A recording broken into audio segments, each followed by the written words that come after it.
Hi, and thanks for joining us. I'm Mike. This is tplmedia.ca. Please subscribe, tell a friend, and don't hesitate to comment. We love when you do. Today, we're diving into the cost of living where it hurts the most, your grocery bill. Canadians are paying more than ever for food, and the big question is why? Is it global supply chain, carbon taxes, corporate profits, or something closer to home? Joining us now is Sylvain Charlebois, better known as the Food Professor, one of the country's leading voices on food pricing, inflation, and supply chains.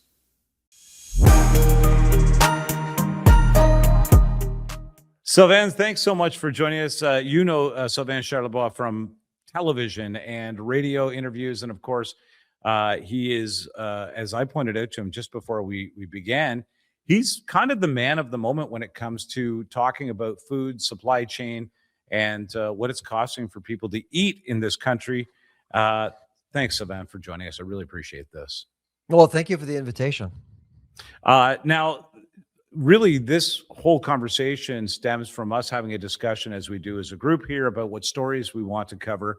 And of course, war and supply chain management seems to be the next major concern, the cost of food based on inflation of gas prices, overall fuel prices.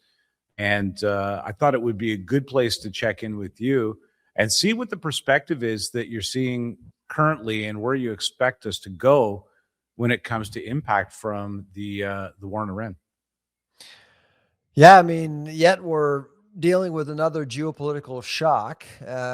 So, of course, the last one was Ukraine 4 years ago. And so on February 24, 2022, everything went up. Like everything just got disrupted. Fertilizer prices, commodity prices, energy, of course. It all went up at once, and very brutally, like violently. By July, we all knew that we were all in trouble, and so it was just a matter of time before it was going to hit the grocery aisles, essentially in Canada. This time around, it's a little different for a couple of reasons. One, it is about access to energy and fertilizers, but fertilizers tend not to affect our commodities right away. We'll see later in the year how markets react to forecasts and how yields are going to be impacted by the lack of fertilizers across North America, essentially. Because farmers, we don't know exactly whether farmers will decide not to buy or will decide not to put money into the ground. And that's when we'll see. I mean, yields are the most important thing to measure. So we don't know yet how food prices, input costs will be impacted. But right now, it's all about energy. And so knowing that 25 to 30% of all nat gas and oil goes through that Strait of Hormuz. I mean, right now, oil is at $92 a barrel. The rally started in January. I know the attack started on February 28th, but really, when you look at charts, the market was anticipating some sort of attack as of January 7th. That's really when you started to see this swing from $55 US a barrel to 116 at some point. And so this swing, the swings that you're seeing with oil prices is even worse than seeing this consistent progression with oil prices that we saw with Ukraine. Because, I mean, if you're transporting food, you're going to highball the price of energy. You're going to highball the price of gas or diesel. And so it doesn't matter if actually oil drops, companies will charge more. You're still pricing at that level, even at the wholesale end of it. So now it's interesting that you point out that the market began to shift even before things began to take shape officially in a war aspect. That leads me to believe that we can probably have a little bit of foresight now, although we don't know, what's going to happen with peace talks. We don't understand necessarily what's going to happen in the Strait of Hormuz. But the one thing that we might be able to do is take that sort of highball note and look out maybe 3 or 4 months from now. If prices began to skyrocket almost overnight and they're taking the high end pricing on things, what do you predict the next few months to look like for Canadians maybe not just even on groceries, but on overall consumer? Yeah, so we just got numbers for March. So we landed at 4% for general food inflation. In store was at 4.4%. I would qualify those numbers as bottoms. So, Wow. so we are expecting the food inflation rate to rise in April. Right now, we're in April, and we're seeing produce prices increasing, and meat prices as well. So, I mean, these products are energy intensive because you need a cold chain, and cold chains are about refrigeration. So Right. yes, you have to transport stuff. But you have to keep it cool and fresh and safe as well. And so that's Right. why, I mean, the entire food supply chain is incredibly energy intensive. So I do expect food inflation to rise. I mean, we actually did forecast all of this 5 months ago. I mean, we were forecasting food inflation to be anywhere between 4 to 6%, and we're probably going to be landing by the end of the year, I would say, at around 6%. But it is food inflation, so it's 6% above what we were seeing What we last were year, 12 months predicting. ago. Yeah. Yeah. So that is a huge hike. Where would you think we would have been? Let's say that we don't have an energy crisis right now, but we are headed into a new negotiation process over Kuzma. I've noticed that they've dropped the C from Kuzma. Maybe we're not part of that deal anymore. But uh, Well, actually, it depends who you are. If you're an American, it's funny because over the weekend I was in Kamloops, BC, talking to 300 people. Half of the room were Americans, half of the room were Canadians. So on the one half, it's the USMCA, yeah, United States, and for Canadians, it's CUSMA. It starts with Canada. That's the rule. I think everybody starts with their own country. So in Yeah, Mexico, exactly. but having said that, we are leaning up against that. If we don't have an energy crisis at the moment, where do you think we would have landed on inflation in store? Well, I mean, right now, I would say I don't think we were seeing much of a difference. Well, actually, I would say that probably food inflation would have been lower than 4%, slightly lower, but certainly what we're going to get for April, May, June would be lower for sure. Right. And so, but I mean, the deal is this: there's always something. I mean, this is the reality of modern food systems. There's always going to be something impacting food prices. If it's not climate change, it's going to be geopolitics. If it's not geopolitics, it's going to be the currency. If it's not currency, it's going to be a labor dispute of some sort. I mean, there's always something, and the difference between today and say 20 years ago, 30 years ago, is that the intensity of all of these factors, events, are becoming much larger and scalable. And that's really the difference between, say, 2000, 2010 versus now. And of course, the entire world is interconnected. So if something happens in the Strait of Hormuz, if something happens in Ukraine, it impacts also all of us. Even though we don't buy anything from Ukraine, well, very, very little, it did end up costing us a lot at the grocery store. Now, this really does affect Canadians at the grocery store level. The average Canadian is going to be the one paying the price. What do you see the government doing, if anything, to step in and try to offset this? Do we see subsidies in your mind down the road? Do we start to subsidize certain food industries within Canada? What do you predict will be the response to this? Yeah, I mean, so you did mention Cosma. I mean, I when the video came out on Sunday, I was not surprised, and frankly, I think that's exactly what Ottawa wants. It wants Canada to slowly less depend economically on the United States. And in the agri-food sector, 75% of all exports go to the US, and most of it is tariff exempt. So if most of our trades to the US aren't tariff exempt anymore, that's going to be a absolute game changer, because unlike other sectors, I mean, you can't move farmland. I mean, farmers will Right. farm and will sell, and your number one customer right now is the US. And if all of a sudden you're not as attractive as you used to because of tariffs or whatever is going to happen in the US, that becomes a problem. But what I'm hearing, and I think right now, beyond Iran, that's probably the one thing that industry is concerned about the most. What's going to happen to CUSMA? And as of Sunday, like if you read between the lines, CUSMA is basically dead. Yeah. And that's my interpretation of what we're seeing right now with Ottawa and its trade policy. And it is a decision that is being made by Ottawa. We haven't negotiated with the Americans in months, I believe over 5 months now, but Yeah. that's the conclusion that we're making in Ottawa.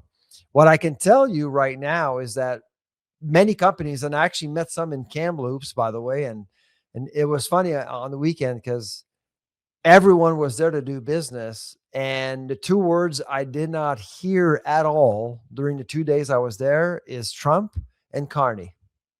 Interesting. It was all about business. And I mean, politics are about noise. And so it's just right now we're seeing the slow privatization of trade policy, essentially, because companies are hiring lobbyists to make sure that they're able to continue to trade with specific consumers or customers in the US and Canada, making sure that there's no, I would say, entanglements at the border as much as possible. So there's a lot of negotiations between companies and other companies, but also at state level, there's also some involvement, especially blue states in particular. Yeah, it's interesting that there's going to be these fine lines of negotiation that either sidestep the cost of that tariff or share it in some way. But I think we do discount the tenacity that the business world has on finding their way to make money, finding their way to the market, the same way consumers find their way to products at the right price.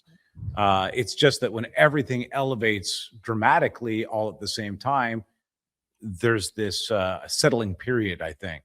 And hopefully that we come back to a more reasonable pricing. It's almost like we never unring that bell. No, for whatever the reason, like you point out, there's always a reason, but we never come back. We never solve it financially to the point where we get back to pre-problem or pre-crisis pricing. And so I can see here in Canada right now that consumers probably will just have to adjust, and in that negotiation process, hope that we're getting the deal that we need. Otherwise, we're going to have to rely on corporations to deal with each other to get the items that we want and to get the trade moving the way that it needs to. That's right. I agree with that for sure. And that's why when people say, well, supply management is under threat with Trump, I don't think it is under threat because there's probably not going to be a deal at all. And so that's easy. It's easy resolved, but we're still stuck with a very archaic policy domestically in Canada, which is called supply management. And so I'm hoping that at some point we won't necessarily miss an opportunity to make supply management stronger and more competitive. And I'm just afraid that we're just going to say, oh, we're good. We don't have to bother. We can actually keep it as is. And that's the last thing you want to do it. But it's a very Canadian thing to do because people don't want conflict. They don't want to have tough conversations. But I would say that CUSMA is critical. And I would say that for the agri-food sector, it's even more critical than many sectors because margins are so tight. An extra 10% of the border, say 5%, 10%, makes a big difference for a jam manufacturer or someone who actually produces pies or whatever you're exporting to the US. It actually makes a big difference. And so what is likely to happen is that if there are tariffs at the border, you could see many companies eat up the tariff to retain customers in the US in hopes of developing more or getting more customers and developing the market further in the US. Damn, Sylvain, that's a really tough business model. It seems to be what we do as well. You're right. Okay, look, we'll suffer the price because we hope the bell will unring or we'll find a larger market or whatever. And keep in mind, it's very important for Canadians because that impacts Canadians here. People will say, well, we'll have more food for ourselves. Well, yeah, perhaps, but that food is going to be more expensive. You see, trades subsidize our own food right here at home because it makes our companies more efficient. And we actually benefit from those efficiencies as consumers here. Any advice you have for consumers as we enter what looks like one of the most costly times, certainly the most costly time in Canadian history, to feed ourselves and clothe ourselves? Any light on the horizon? I know that that's a tough thing to actually offer, but I think that we do owe Canadians a little bit of an understanding of, wow, here's what you're going to see in the next year. Brace yourself, or look for these glimmers of hope. I'd say, I mean, right now, I would say that we're not in 2022 anymore. In 4 years, I mean, in 2022, really, it was the first time in many, many decades, well, in a few decades, I guess, 12, 20 years, that we saw food inflation rise above 10%. It was painful for a lot of people, and most of us weren't ready. 4 years later, I would say that consumers aren't as sticker shock because they do their homework before leaving the home. True. The market base, the consumer market, is much better tooled today than 4 years ago, and that really puts a lot of pressure on food prices over time. People don't realize it, but they actually have an impact on food prices. If you actually know that a product is overpriced and you walk away, that's a powerful move. That's actually a vote and saying that is unreasonable, that is unacceptable. And if people do that more, it impacts food prices over time. So I think that the consumer market will actually play a much larger role this time around to keep prices at bay. Like, unlike in 2022, when people were sticker shock and still bought that very expensive piece of beef or that very expensive carrot. I noticed that I'm shopping at more localized and many different places rather than the same top three grocers that we're used to going to here in Canada. Any indication that those grocers are making any changes that would be beneficial to the consumer? Well, grocers are focusing more on private labels. I mean, there are way more private labels now than before because the market is much more frugal than it used to be. So that's certainly a change there. And obviously, there are more food rescuing apps being used. So you can actually buy easily from your phone food that are discounted 50, 60, 70% off through apps like Food Hero, Flash Food. That's helping. So the food rescuing business, which used to be very public and socialized for food banks, is slowly becoming privatized, and that's really changing. And of course, beyond the apps, you're also seeing more independent stores, as you noticed, that are actually offering some pretty good deals because they actually work with the supply chain very differently than the regular grocers. So there is some competition out there. It's just you can't really see it as much as the larger players. So then I really appreciate this. Now I want people to check out your podcast. It's really good. What is the name of it? It is called The Food Professor. Yeah, The Food Professor Podcast. It's fantastic. It's where I got my introduction to some of the discussions that you have. And people can download that, I think, everywhere you get your podcasts. And you guys are enjoying some success with this show. Let's talk about that. Yeah, no, absolutely. I mean, 7 years ago, Michael LeBlanc, my producer, called me, do you want to do a podcast? And I said, well, first of all, I don't listen to podcasts and I don't have time. And then COVID hit, and then he called me and said, well, do you have time now? I do, in fact, have time now. So in May, our first episode was on May 5th, 2020, and we never looked back. And, at first it was one show a month. Because I just wanted to test things out. And then it became one show every 2 weeks. And people were asking for stuff every week. So it's a weekly show now. And we basically, if you look at Apple charts, Right now, we're number 5 in Canada under management, but we're the number 1 Canadian podcast. That's fantastic. The Food Professor is the name of the podcast, and we had a chance today to speak to the guy who's really got an eye on what's going on with our food chain here in Canada, and it's a big deal. So, Sylvain, thank you so much for joining us. My pleasure.